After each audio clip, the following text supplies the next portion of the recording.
ఆ మధ్య స్టేడియంలో పవర్ కట్ అయింది అనే ఒక వార్త. దానిపై ఏంటి సార్? ఎందుకు కట్ చేశారు సార్? వాళ్ళకి కరెంటు బిల్లులు కట్ చేయకుండానే కదా టికెట్లు ఇచ్చి అకామిడేట్ చేస్తామని మళ్ళీ ఎందుకు కట్ చేసిపోయారు కరెంట్ ఇక్కడ? ఎన్ని తిట్లు తినాలో అన్ని తిట్లు తిన్నా ఆ రోజునైతే. తిట్టని నోరు లేదు నన్ను ఆ రోజు, నాకు సంబంధం లేకుండా. ఓకే, అసలు అది పవర్ బిల్ పెండింగ్ కాదు, పవర్ కట్ దానికి విషయంలో జరగలేదు. ఇష్యూ ఏంటంటే 2015లో ఇప్పుడు ఒక పవర్ చిన్న థెఫ్ట్ జరిగింది స్టేడియంలో, అది చిన్న మిస్కమ్యూనికేషన్ వెళ్ళింది. అప్పటి నుంచి ఆ కేసు పెండింగ్ లో ఉంది, స్టే వచ్చింది. ఎవరో ఒకరు ఎక్స్ట్రా ఇంట్రెస్ట్ తో అండ్ ఓవర్ ఎంథూజియాజంతో ఆ రోజు ఆ ఇబ్బంది జరిగింది. ఎట్టి పరిస్థితుల్లో అది జగన్గా నాకు, అంటే హెచ్సిఏ ప్రెసిడెంట్గా నాకు, హెచ్సిఏకి అందరికంటే ఎక్కువ తెలంగాణ గవర్నమెంట్కి చాలా ఇబ్బందికరమైన పరిస్థితి ఫేస్ చేయాల్సి వచ్చింది. ప్లేయర్స్ అందరు గ్రౌండ్లో ఉన్నారు, మ్యాచ్కి అంటే ప్రాక్టీస్ మ్యాచ్ కోసం అందరు వచ్చినారు. ఆ టైంలో పవర్ కట్ అయింది. అంటే పవర్ కట్ అయింది కానీ మేము ఎప్పుడు పవర్ బ్యాకప్ లేకుండా లేదు. ఇన్ కేస్ పవర్ కట్ అయినా 8-9 అవర్స్ మా దగ్గర బ్యాకప్ ఉంటుంది. పవర్ కట్ అయ్యి బ్యాకప్ ఉంది. ఇక్కడ స్టేడియం అసలు డిస్టర్బెన్స్ జరగలేదు. కానీ ఎవరో ఒక ఎక్స్ట్రా ఇంట్రెస్ట్ ఉన్న పర్సన్ మీడియాకి లీక్ చేశారు దాన్ని, పవర్ కట్ అయిన స్టేడియంలో.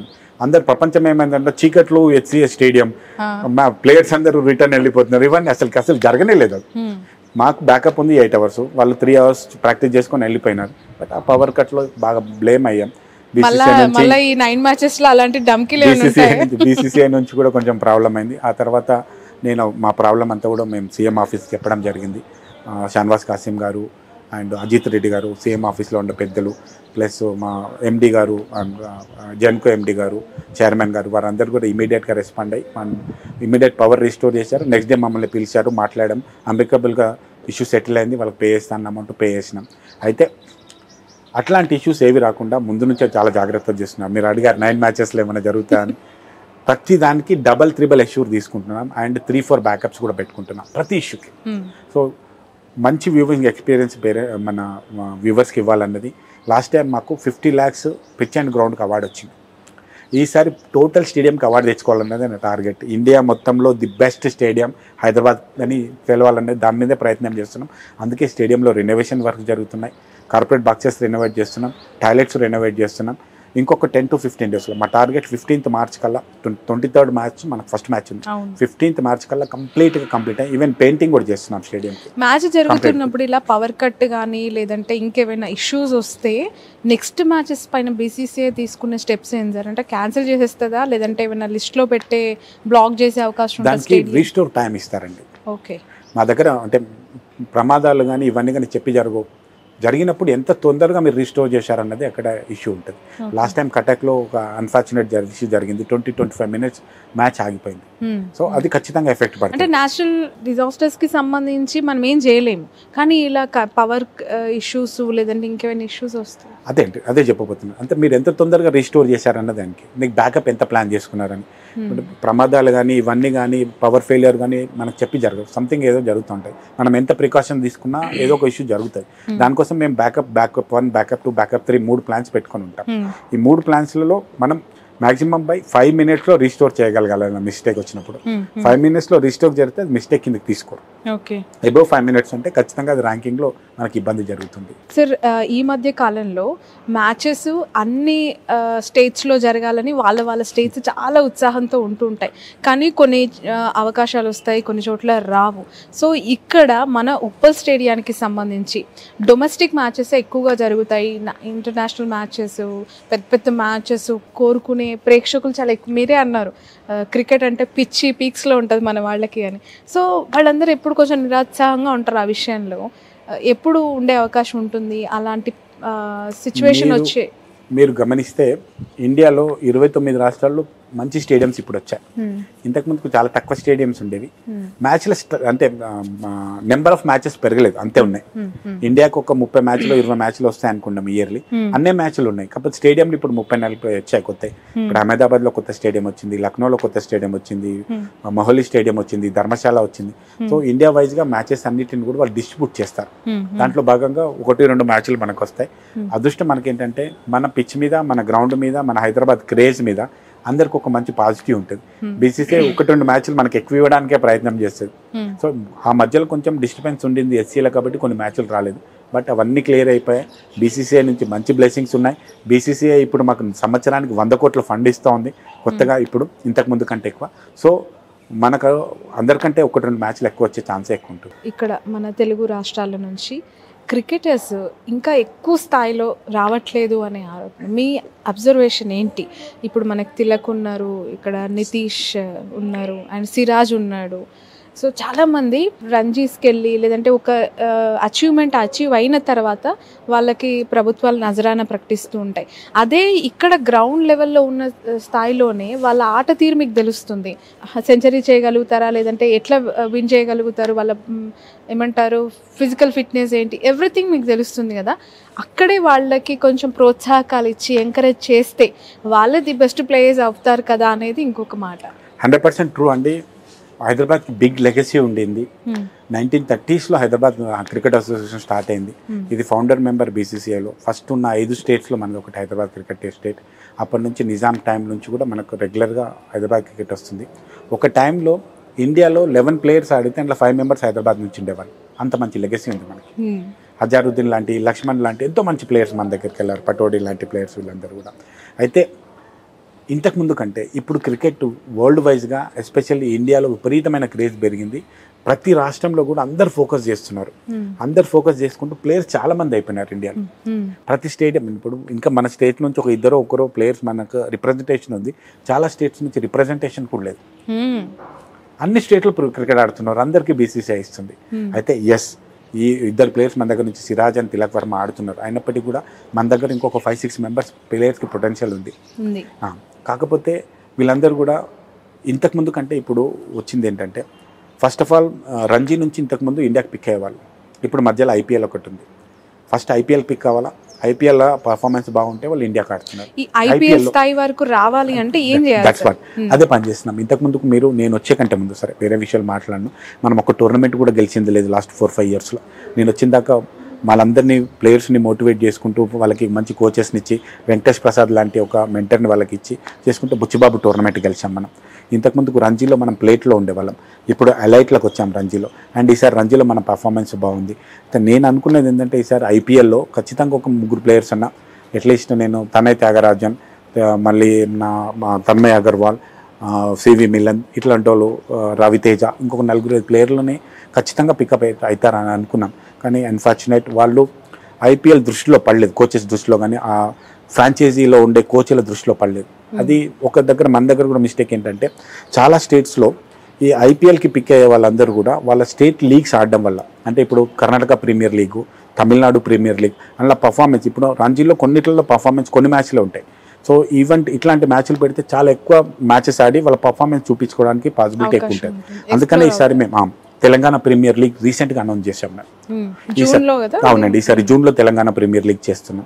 తెలంగాణ ప్రీమియర్ లీగ్లో ఒక 6 టీమ్స్లో నియర్ అబౌట్ ఒక్కొక్క టీంలో 15-20 మంది ప్లేయర్స్ రెగ్యులర్గా ఆడుతుంటారు. సో అట్లా అంటే నాకు నియర్ అబౌట్ 100 ప్లేయర్స్ రెగ్యులర్గా వాళ్ళకి హెవీ కాంపిటేటివ్ మ్యాచెస్ జరుగుతూ ఉంటాయి. ప్లస్ దానివల్ల ఏమవుతుందంటే ప్లేయర్స్కి రెమ్యునరేషన్ వస్తుంది. అంతేకాకుండా టీమ్ ఓనర్స్ వాళ్ళ టీం బాగా ఆడాలని మంచి కోచెస్ని పెడతారు, మంచి ట్రైనింగ్ ఇస్తారు, మంచి ఫెసిలిటీస్ ఇస్తారు. సో అట్లా ప్లేయర్స్ పర్ఫార్మెన్స్ పెరగడానికి ఉంటుంది. ఆ ప్లేయర్స్ పర్ఫార్మెన్స్ టీపీఎల్ జరుగుతున్నప్పుడు బీసీసీఐ పర్సన్స్ కానీ లేదంటే ఐపీఎల్లో ఉండే ఫ్రాంచైజీ కోచెస్ కానీ వీళ్ళందరూ మనల్ని అబ్జర్వ్ చేస్తారు. అప్పుడు వీళ్ళ పర్ఫార్మెన్స్ బాగుంటే ఖచ్చితంగా వాళ్ళు ఐపీఎల్కి పిక్ అవుతారు. నెక్స్ట్ నా టార్గెట్, ఇప్పుడు మన ఐపీఎల్లో 2 ప్లేయర్సే ఉన్నారు, మినిమం ఒక 5 ప్లేయర్స్ అన్న నెక్స్ట్ ఐపీఎల్లో మన పిల్లలు ఆడాలని ప్రయత్నం చేస్తున్నాను. ఒకవేళ వాళ్ళు ఐపీఎల్ లేకపోతే ఇండియాకి ఈజీగా వెళ్ళిపోతారు. స్పోర్ట్స్ పట్ల ఈ మధ్య ఓన్లీ క్రికెట్ పట్లనే అవగాహన పెరుగుతుంది, ఆసక్తి పెరుగుతుందా, ఇతర స్పోర్ట్స్ పట్ల కూడా పెరుగుతుంది అంటారా? మీ అబ్జర్వేషన్ ఏంటి?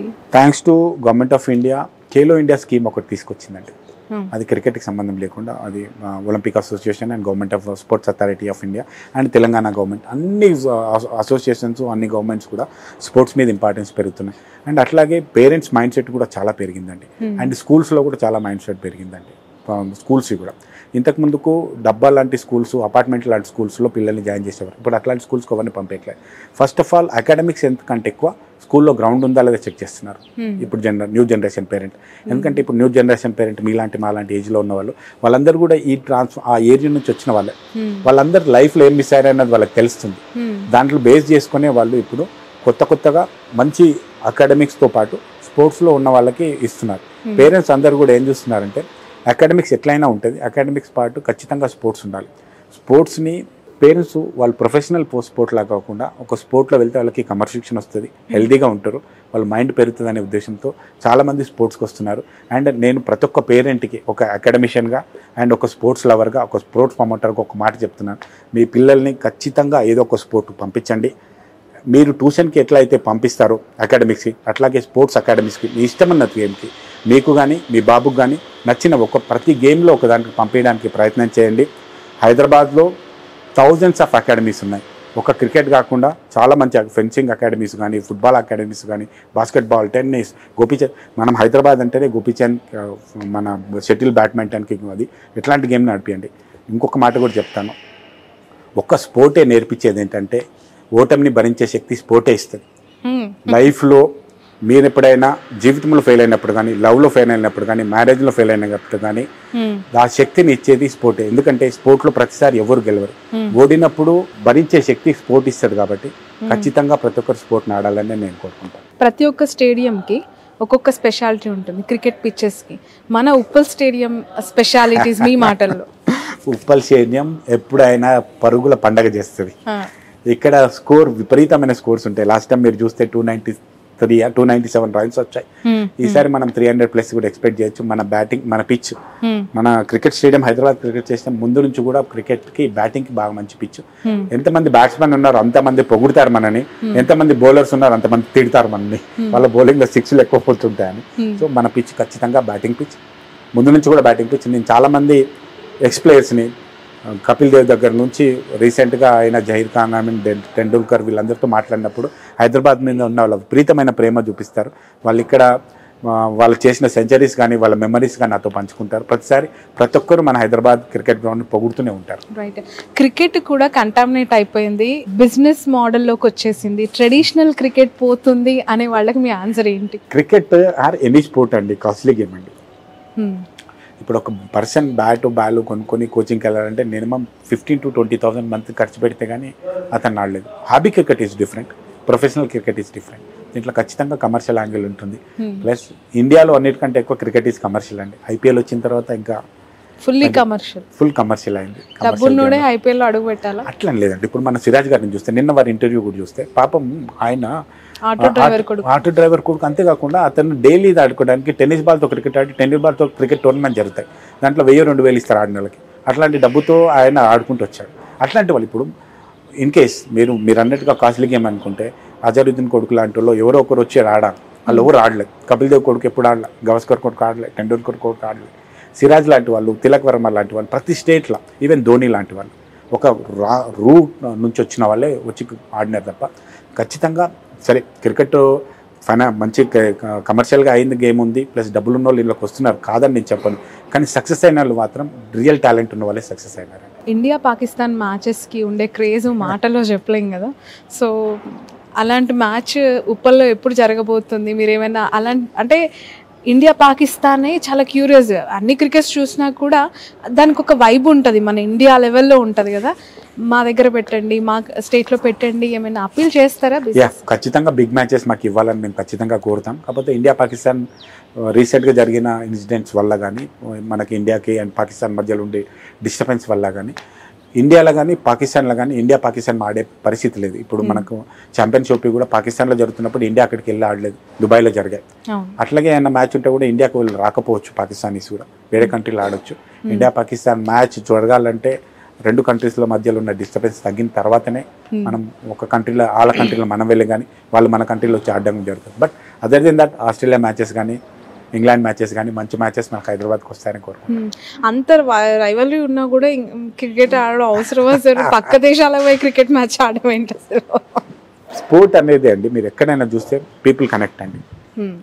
ఎంత మధ్యలో డిస్టర్బెన్స్ ఉన్నా, మీకు ఒక గొప్ప విషయం మొన్న నాకు బాగా ఆనందపడిన విషయం ఏంటంటే, పాకిస్తాన్ ఇండియా మ్యాచ్ ఆడుతుంటే కోహ్లీ ఫ్యాన్స్ పాకిస్తాన్లో చీరప్ చేసినారు. కోహ్లీ సెంచరీ కొడితే వాళ్ళు క్రాకర్స్ కాల్చినారు పాకిస్తాన్లో. దట్ ఈస్ స్పోర్ట్స్ అండి. ఇంకెవ్వరికి, ఈవెన్ మోదీకి సపోర్ట్లు కొట్టారండి. పాకిస్తాన్లో ఉండే లీడర్కి ఇండియా సపోర్ట్ కొట్టారు, బట్ కోహ్లీకి ఇక్కడ సపోర్ట్లు కొడతారు. ఈవెన్ అక్కడ ఉండే మంచి ప్లేయర్స్ కూడా ఇండియాలో ఫ్యాన్స్ ఉంటారు. దట్ ఈస్ క్రికెట్ అండి, that is sport. Sport connect చేస్తుంది. ప్రపంచాల మధ్యలో ఉండే యుద్ధాలను కూడా స్పోర్ట్ ఆపగలుగుతుంది. కానీ స్పోర్ట్స్ ఖచ్చితంగా జరగాలి. నా విష్ పాకిస్తాన్ మనం వెళ్ళి ఆడాలా, పాకిస్తాన్ ప్లేయర్స్ మన దగ్గర వచ్చి ఆడాలి. అట్లనే మన మధ్యలో ఉండే డిస్టర్బెన్స్ కూడా తగ్గుతుంది అనుకో. ధోని, కోహ్లీ అండ్ వాళ్ళ జనరేషన్ తర్వాత నెక్స్ట్ యంగర్ జనరేషన్ ఇంట్రెస్ట్లు ఎట్లా ఉన్నాయండి క్రికెట్కి సంబంధించి? ఎస్పెషల్లీ ఐపీఎల్ జరుగుతున్నప్పుడు ఇక్కడ హైదరాబాద్లో జరిగితే ఎస్ఆర్హెచ్ టీంలో అరే మన వాళ్ళు ఉంటే బాగుండు, మన తెలంగాణ వాళ్ళు ఎవరు, హైదరాబాద్ వాళ్ళు ఎవరు అని వెతుకుతూ ఉంటారు. బట్ కనిపించే వాళ్ళు ఎవరు ఉండరు. అట్లా ఒక క్లాజ్ ఏమైనా తీసుకొచ్చే అవకాశం కనిపిస్తుందా? హైదరాబాద్ని ఒక ఇద్దరినో ముగ్గురునో తీసుకోవాలి, ముంబై టీం ముంబైన్స్ని ఒక ఇద్దరినో ముగ్గురునో తీసుకోవాలి, ఇలాంటివి ఎందుకు పెట్టలేదు దాంట్లో? ఐపీఎల్ స్ట్రక్చర్ చేసినప్పుడు అట్లాంటి స్ట్రక్చర్ అయితే పెట్టలేదు ముందు నుంచి కూడా. ఎందుకంటే ఇప్పుడు ఉన్నాయి 10-12 టీమ్సే, అన్ని స్టేట్స్కి టీమ్స్ లేవు కాబట్టి లోకలైజ్ ఇవ్వనీకి పాసిబిలిటీ కాదు. సపోజ్ హైదరాబాద్లో ఆడుతుంది కాబట్టి హైదరాబాద్కి ఇవ్వచ్చు. ఇప్పుడు వైజాగ్కి టీం లేదు, ఆంధ్రాకి, వాళ్ళు ఎక్కడ తీసుకెళ్ళాలా? ఆ ఇష్యూ ఉంటుంది కాబట్టి లోకలైజ్ చేయలేదు. కాకపోతే మేము అడిగేది ఏంటంటే ముందు నుంచి కూడా ఎస్ఆర్హెచ్ మా పేరు మీద ఉంది, హైదరాబాద్ క్రికెట్ పేరు మీద ఉంది కాబట్టి ఒకరిద్దరన్నా మా ప్లేయర్స్ పెట్టుకోమని మొన్న సెలెక్షన్స్ అప్పుడు కూడా నేను మన డెక్కన్ వాళ్ళు, మన జేఎంఆర్ వాళ్ళు, ఢిల్లీ వాళ్ళు, జేఎంఆర్ వాళ్ళని రిక్వెస్ట్ చేయడం జరిగింది మా ఒకరిద్దరు ప్లేయర్ తీసుకోమని. ఈవెన్ ఎస్ఆర్హెచ్ వాళ్ళని కూడా, అరే హైదరాబాద్లో మీరు మ్యాచ్ ఆడుతున్నప్పుడు ఎస్సీ నుంచి ఒక ప్లేయర్ కూడా లేకపోతే మాకు ఇన్సల్ట్ ఉంటుంది అని చెప్పినప్పుడు కోచెస్ ఒకటండి, ఇది కమర్షియల్, ఇది ఖచ్చితంగా విన్నింగ్ టీమ్నే తీసుకోవాలనుకుంటాం, మంచి ప్లేయర్స్ని తీసుకోవాలనుకుంటాం. ఈసారి లేకపోతే నెక్స్ట్ ఇయర్ అయితే ఖచ్చితంగా అవకాశం ఇస్తామని చెప్పారు. ఇంతకుముందుకు మనకి మిలందన్ మన దగ్గర నుంచి తీసుకున్నారు, ప్లస్ తన్మయ్ అగర్వాల్ కూడా మన దగ్గర ఉండేది. ఇంతకుముందు సిరాజ్ కూడా ఎస్ఆర్హెచ్లో ఉండేవాళ్ళు, ఈసారి తీసుకోలేకపోయారు. నెక్స్ట్ ఇయర్ ఐ విష్ ఒకరిద్దరు ప్లేయర్స్ ఉన్న ఎస్ఆర్హెచ్ తీసుకుంటుందని మీడియా ముఖంగా కావ్య మారాన్ గారిని రిక్వెస్ట్ చేస్తున్నా. హైదరాబాద్ ప్రజలందరూ కూడా ఎస్ఆర్హెచ్లో హైదరాబాద్ ప్లేయర్ ఎందుకు లేరని అడుగుతున్నారు, నేనేం చెప్పమంటారు? నా క్వశ్చన్ రూపంలో మీ రిక్వెస్టే వచ్చేసింది ఏకంగా. అవకాశం వాడుతున్నాను. ఇట్స్ ఓకే, నో ఇష్యూస్, ఎందుకంటే మన హైదరాబాద్కి సంబంధించి కాబట్టి. సో చాలా మంది ప్లేయర్స్ ఇట్లా తిరిగి నైట్ టైమ్స్లో మాస్క్లు వేసుకొని చార్మినార్ బిర్యానీ, ఇరానీ చాయ్, హలీం తినడానికి వెళ్తారంట, చూసారా? నిజమేనా? అసలు చాలా నిజమండి. అవునా? దొంగతనంగా అలా దాచుకుని, ఎందుకంటే వాళ్ళు బయటికి వెళ్తే పబ్లిక్ బతకనివ్వరు. అవును, సెల్ఫీలని ఇంకేదైనా ఇంకోదని, ప్లస్ సెక్యూరిటీ రీజన్స్ అవన్నీ ఉంటాయి. క్రికెటర్స్కి సినిమా స్టార్స్కి ఉన్నంత క్రేజ్ ఇండియాలో ఇంకెవరికి ఉండదు. ఓకే, సో వాళ్ళకి కూడా స్ట్రీట్ సైడ్ ఫుడ్ తినాలని, మనకు అండి రోడ్ మీద పోయి గప్చుప్ తినాలని ఉంటుంది కదా, కొన్నిసార్లు మనం కూడా దాచుకొని తింటుంటాం కదా, ఎవరు చూడకుండా. వాళ్ళు కూడా అదే. లాస్ట్ టైం మీకు ఒక గమ్మతైన విషయం చెప్తానండి. నమ్మన్ అవార్డ్స్ హైదరాబాద్లో జరిగింది. అది బిగ్గెస్ట్ అవార్డ్ ఫంక్షన్ అండి బీసీసీఐకి సంబంధించి. అది ఒక్కొక్కసారి ఒక్కొక్క స్టేట్లో చేస్తారు. అది లాస్ట్ టైం మన దగ్గర హైదరాబాద్లో చేశారు. దాంట్లో బీసీసీఐ అందరు హయ్యర్ ఆఫీషియల్స్, ప్రెసిడెంట్, సెక్రటరీల దగ్గర నుంచి అండ్ ఇండియాలో ఉన్న top players plus Indian team, England team, అన్ని టీమ్స్ ఇక్కడ ఉన్నాయి. అవార్డు జరుగుతుంది, నేను కూడా అందులో గెస్ట్ కాబట్టి, అంటే బీసీసీ అవార్డు మాకు సంబంధం లేదు, హైదరాబాద్లో పెట్టాను కాబట్టి మేము గెస్ట్లం కాబట్టి మేము వెళ్ళాం. ఆల్ స్టేట్ ప్రెసిడెంట్లను పిలుస్తారు కాబట్టి నేను వెళ్ళాను. అక్కడికి వెళ్ళిన తర్వాత మధ్యలో ఒక పర్సన్, ఎవరో బీసీసీఐ పర్సన్ వచ్చి జయశా సార్ రమ్మంటున్నాడు మిమ్మల్ని అన్నారు. హైదరాబాద్లో హోస్ట్ చేస్తున్నాం, ఏమైనా మిస్టేక్ అయిందేమని భయపడుకుంటే సార్ దగ్గరికి వెళ్ళాను నేను. సార్ అని అడిగాను. అడిగితే జగన్ బండి పెట్టు, గాడి నికల బాహర్ జాయింగ్ అన్నాడు. ఫంక్షన్ అవుతుంది, నేను బండి పెట్టమంటుండే ఏం జరిగిందని. సార్ క్యూ సార్ అన్నాడు. ముझे దోశ ఖానా అన్నాడు. सर चटनीस చాలా బాగుంటుంది సార్, చట్నీస్ మే खाएंगे. नहीं यार चटनी विकनी नहीं खाना है, मुझे रोड साइड गंदा खाना खिलाओ, मुझे रोड साइड खाना. జై షా బీసీసీఐ సెక్రటరీ, అమిత్ షా కొడుకు, హోమ్ మినిస్టర్ కొడుకు రోడ్డు మీద ఎట్లా తీసుకుపోవాలి ఆయన, నా టెన్షన్ నాది. ప్లస్ ఆయనతో పాటు 2-3 ప్లేయర్స్ ఉన్నారు, వేరే స్టేట్ సెక్రటరీస్ ఉన్నారు, 30 మంది ఆయన సెక్యూరిటీ ఉంటారు. వీళ్ళని 40-50 మందిని రోడ్డు మీద ఎట్లా తీసుకుపోవాలి ఆలోచిస్తున్న టైంలో నాకు సడన్గా గుర్తొచ్చింది. మాదాపూర్లో మన అయ్యప్ప సొసైటీలో మన రాజశేఖర రెడ్డి గారి విగ్రహం పక్కన పల్లెటూరు దోశ అని నాకు తెలిసిన ఫ్రెండ్ ఒక దోశ ఉంటుంది. సార్ మనం బోదాం సార్ అని చెప్పేసి ఆయనకి ఏం చెప్పలే, ఒక ప్లేస్ తీసుకెళ్తా సార్, కూర్చొని కొంచెం సెక్యూరిటీ ఉండే ప్లేస్కి తీసుకెళ్తా, రోడ్ మీద తీసుకెళ్ళండి అంటే, సరే అచ్చా దోశకలా అన్నాడు. సరే అని చెప్పిన, వాడికి వస్తున్నా అని చెప్పిన ఫ్రెండ్ కాబట్టి ముందే ఫోన్ వాడు రెడీ చేసి పెట్టిండు, అంత ఖాళీ చేసిండు. 30-40 మంది వెళ్ళి కూర్చున్నాం. దోశకు వాడికి ముందే చెప్తే 4-5 రకాల దోశలు తీసుకొచ్చాడు. 4 దోశలు తిన్నాడు సార్. 4 దోశలు ఎంత ఇష్టంగా తిన్నాడు. అన్నీ కారం దోశ అని, కడప కారం దోశ అని తీసి తినేసి మళ్ళీ బయటకు వెళ్తే, దానితో పాటు మన ఆశీష్ ఎల్ఆర్ గారు ఉండే, ఇప్పుడు మన ముంబైలో వారు మినిస్టర్, ప్లస్ అట్లాగే ఇప్పుడు ట్రెజరర్ ఎవరైతే ఉన్నారో ప్రప్తేజ్ తేజ ఆయన ఉన్నారు, ప్లస్ అప్పట్లో ఆంధ్ర సెక్రటరీగా ఉండే, ఆంధ్ర ప్రెసిడెంట్గా ఉండే రెడ్డి ఆయన ఉండే, వీళ్ళందరూ కూడా ఉండే. వీళ్ళందరూ దోశలు తిన్నాక పోతున్నంతసేపు కార్లు పొగుడుతూనే ఉన్నాడు ఆయన, అంత బాగుంది దోశ. మళ్ళీ మేము హయాత్ హోటల్ ఉండే ప్రోగ్రామ్, హయాత్ దగ్గర రాగానే యార్ తుమ్ రసం కిలావ్ ముజే అన్నాడు. సార్ ఇప్పుడు ఎడికలు తేవాలి సార్, ఇక్కడ దీంట్లో దొరుకుతాను ట్రైన్ అయ్యి, రోడ్ సైడ్ రసం చాయి అన్నాడు. అప్పుడు మళ్ళీ నాకు గుర్తొచ్చింది, సంథింగ్ ఏదో హోటల్ ఉంటుంది అక్కడ, ఇట్లాంటి రసం అవన్నీ కూడా పెడతారు, దాంట్లోంచి ఒక రసం పార్సల్ తీసుకుపోయిస్తే కొంచెం టేస్ట్ చేసి మళ్ళీ రాత్రి తింటా అని పెట్టుకొని మళ్ళీ నైట్ కూడా మిడ్ నైట్ అని టేస్ట్ చేస్తుంటే నేను మళ్ళీ తెల్లారి చెప్పి యార్ తుమ్మారు కిస్మత్ యార్ తుమ్ లోగ్ హైదరాబాద్లో గిత్త అచ్చా ఖానా మిగతా అని చెప్పి బాగా అప్రిషియేట్ చేసింది. బట్ ఆయన నాన్ వెజ్ తినడు, వెజిటేరియన్ బాగా తింటాడు. ఒక క్రికెటర్తో ఆయన పేరు నేను చెప్పదలుచుకోలేదు, అయిపోయింది కాబట్టి పేరు, అందుకే క్వశ్చన్ అడిగాను నేను. మీడియా ముఖ్యంగా బాగుండదు, ఆఫ్ ద రికార్డ్ చెప్తాను. చాలా మంది ప్లేయర్స్ కొన్ని ఫీచర్స్ చెప్పండి అట్లీస్ట్ చాలా మంది క్రికెటర్స్ కి హైదరాబాద్ రోడ్ సైడ్ ఫుడ్ చాలా ఇష్టం, చాలా ఇష్టం సార్. నిజంగా మాకు ఎప్పుడు క్రికెటర్స్ వచ్చారు హైదరాబాద్ లో స్టే చేస్తున్నారంటే మీడియా వాళ్ళు నైట్ టైమ్స్ ఎక్కి చేస్తారు, మీకు తెలుసు కదా. ఎస్పెషల్లీ వాళ్ళు ఎక్కడ తిరుగుతున్నారు, ఎక్కడికైనా పోతున్నారు, వాళ్ళు రెగ్యులర్ కార్లలో రావట్లేదు, వాళ్ళు ఏదైనా చిన్న కార్ ఒకటి. ఎందుకంటే ఇప్పుడు నా కార్ చాలా మంది గుర్తుపడతారు, నా కార్ నెంబర్ కూడా చాలా మందికి తెలుసు, పెద్ద కార్ ఉంటుంది. సో అట్లాంటి కార్ లేకుండా చిన్న కార్ లేదు, మామూలుగా ఎవరో ఒకరు మామూలు వ్యక్తిలా చేసుకుంటారు, ఉడి వేసుకుంటారు. ఉడి వేసుకొని లోపలికి వెళ్తాం. వెళ్ళిన తర్వాత ఆయన బయటికి దిగరలేండి, కార్లో కూర్చుంటే ఎక్కడ నేను చార్మినార్ దగ్గర తీసుకెళ్ళి ఒక ఇద్దరికి హలీం తినిపించాను. చార్మినార్ దగ్గర పిస్ హౌస్ దగ్గర హలీం తినిపించాను ఇద్దరికి, మిడ్ నైట్ అట్లా వెళ్ళి తీసుకొని. అట్లా చాలా మంది ప్లేయర్స్ వెళ్తూ ఉంటారు. అయితే ఇంకొక విషయం ఏంటంటే చాలా మంది ప్లేయర్స్ కి ఇక్కడ హైదరాబాద్ లో చాలా మంది ఫ్రెండ్స్ ఉన్నారు. మ్యాచ్ అయిపోయిన తర్వాత మ్యాచ్ కు ముందు రోజు వాళ్ళ ఫ్రెండ్స్ కి ఇంటికి వెళ్తుంటారు, డిన్నర్ చేస్తుంటారు, అక్కడికే ఫుడ్ తెప్పించుకుంటారు. కొంతమంది ఏమో ఇట్లా నైట్ లో బయట బిర్యానీ హలీం బాగా ఇష్టపడి తినే ప్లేయర్స్ ఎవరు సార్ మీకు తెలిసి? మన హైదరాబాద్ అల్లా నాన్ స్టాప్ గా కుమ్మే పని పెట్టుకునే వాళ్ళు ఎవరు? ధోనియా. ఓకే, అంటే ఆయనకు ఒక మంచి ఫ్రెండ్ ఉన్నాడు ఇక్కడ, ఆయన పేరు నేను చెప్పను, మంచి పొలిటికల్ ఫ్యామిలీ నుంచి సార్ ఉన్నాడని చెప్తారు, ఫ్రెండ్ పేరు చెప్పారు. వాళ్ళ ఇంట్లో రెగ్యులర్గా వెళ్తాం. ఇప్పుడు ఆయన ఉంటే వాళ్ళ ఇంటికే వెళ్తాం. వాళ్ళ ఇంటికి ఒక మంచి political family, Rayalaseema political family friend ఉన్నాడు, వాళ్ళ ఇంటికి రెగ్యులర్గా వెళ్తాం. వాళ్ళ ఇంట్లో ఫుడ్ తెప్పిస్తూ ఉంటారు. ఆయన కూడా మంచి ఫుడ్ సర్వ్ చేస్తాడు. రాయలసీమ, తెలంగాణ, ఆంధ్ర, హైదరాబాద్ అన్ని ఫుడ్ స్టేజ్ చేస్తుంటాం. వాటిలో ఆల్మోస్ట్ ప్రతి ప్లేయర్ అండి ఎక్కువ కొంచెం ధోని గారితో మాకు ఎక్కువ అనుబంధం ఉంటుంది, వారు ఎక్కువ తింటారు. ఏమి ఇష్టం సార్ ధోని గారు? బిర్యానీ చాలా బాగా తింటారండి. మీకు ధోనిలో ఏమి ఇష్టం ఎక్కువగా? స్టైలిష్ మ్యాన్, ఆయన అంత స్టైలిష్ కానీ ప్లస్ ఆయన చూస్తే ఒక వైబ్స్ అండి, ఆయన పక్కన కూర్చుంటే నాకు వైబ్ వస్తుంది. అంటే నాకు కోహ్లీ గారితో ఎక్కువ అనుబంధం లేదు, ఇంకా ఇప్పుడిప్పుడే మేము వారితో కనెక్ట్ లేదు. నాకు టెండూల్కర్ గారితో అండ్ ధోని గారితో వీళ్ళందరితో మంచి అనుభవం. ఈవెన్ గంగూలీ ఎంత బాగా, అంటే ఆయనతో నేను కలిసి ఫుడ్ తినలేదు, బట్ ఆయన నాకు చాలా సార్లు చెప్పాడు హైదరాబాద్ వచ్చినప్పుడు ఇట్లా తింటుండే అట్లా తింటుండే, నాకు ఫ్రెండ్ ఉండే, ఆయన అక్కడ తీసుకుపోయింది ఇక్కడ తీసుకుపోయింది. చాలా మంది ఎక్కడైనా మీకు ఈ పలానా రెస్టారెంట్స్ లో బాగుంటాయంట కదా ఇక్కడ అందరు చెప్తారండి సీరియస్ గా. ప్రతి ప్లేయరు మనకు తెలియని రెస్టారెంట్ పేర్లు వాళ్ళు చెప్తారు సీరియస్ గా. గల్లీ చిన్న రెస్టారెంట్లు ఉంటాయి కదా, దాని పేర్లు ఇక్కడ అది బాగా దొరుకుతుంది, ఇది బాగా దొరుకుతుంది అని వాళ్ళు ఎంత అంటే వాళ్ళు వచ్చే కంటే ముందే ఇక్కడికి వచ్చినప్పుడే వాళ్ళు మొత్తం గూగుల్లో సెర్చ్ చేస్తారు. సెర్చ్ చేయడం కంటే వాళ్ళకి ఎవరో తెలిసిన వాళ్ళు ఉంటాడు ఇక్కడ, వాడిని పట్టుకొని వాడితో సెర్చ్ చేస్తారు. అన్ని చేసుకుని మనకంటే బాగా మనకు తెలియని రెస్టారెంట్ పేర్లు వాళ్ళు చెప్తారు, అండ్ మనకు ఆ రెస్టారెంట్లో ఏ ఫుడ్ బాగా దొరుకుతుందో కూడా వాళ్ళు చెప్తారు. అంతేకాకుండా మేము ప్రతిసారి ఏమవుతుందంటే టీం వచ్చినప్పుడు ఒక లైజనింగ్ ఆఫీసర్ని ఇస్తామన్నమాట ఇక్కడ, వాళ్ళకి లోకల్గా అవన్నీ కావాలి. ఆ లైజనింగ్ ఆఫీసర్కి ఈ హోటల్ నుంచి ఫుడ్ తెప్పి అని వాళ్ళు చెప్తారు, అట్లా తెప్పించుకుంటారు.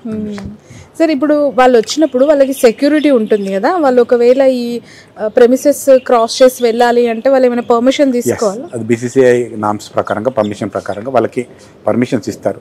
ఎవరైనా వాళ్ళ పర్సనల్ ఫ్రెండ్ ఇంటికి వాళ్ళ ఇంటికి వెళ్ళడానికి వాళ్ళతో వెళ్ళేటప్పుడు వాళ్ళు సెక్యూరిటీ ఇచ్చి పంపిస్తారు. ఓకే, ఒకవేళ ఇలా వాళ్ళు రోడ్ సైడ్ ఫుడ్ తినాలి వెళ్ళాలని అట్లా చెప్పరు, కానీ ఏదో ఒకటి చెప్పి బహానే చెప్పుకొని ఫ్రెండ్ వాళ్ళ ఇంటికి అట్లాంటివి జరుగుతుంది. ఓపెన్ వెళ్ళి రోడ్ మీద వెళ్ళి తినేసి వస్తామని ఖచ్చితంగా 9 మ్యాచెస్ లో చుట్టూ మాస్క్ వేసుకొని నిలబడే వాళ్ళు ఖచ్చితంగా 100లో ఉంటారు చూడండి. మీకు 2-3 ఫోటోస్ అయితే పంపిస్తాను, మీకు ఆ రోజు అంటే వాళ్ళని చూపించలేదు, ఇంటర్వ్యూలో పెడతారు సార్, మీరు ఇవ్వండి, వాళ్ళే గుర్తుపడతారు. దాని కింద కమెంట్ రూపంలో ఈ